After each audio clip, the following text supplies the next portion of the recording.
I've been using this particular scope for 2 years now.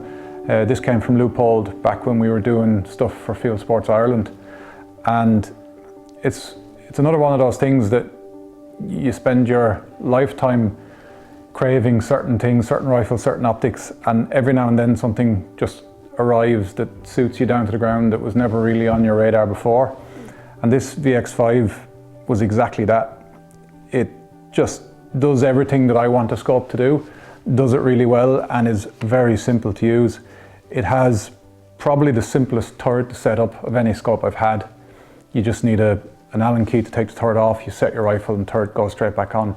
There's no faffing about with various different dials and different screws to set the turret up. It's so easy. And if you need to re-zero it, you just take the turret off, re-zero your rifle and put the turret straight back on.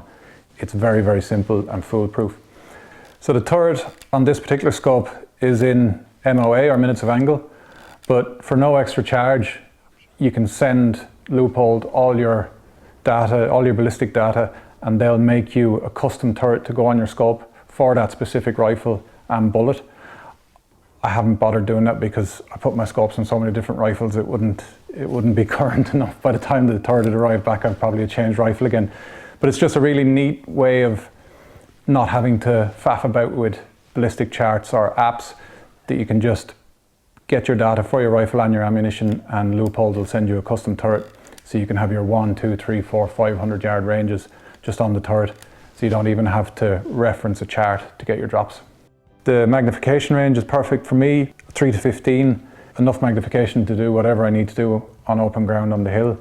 The quality of the optics in it, it punches far above its weight for that price point. Quality of the optics, I mean, it rivals any of the European brands as far as I can see. Has a really good field of view, which is important when you're trying to shoot multiple animals on the hill.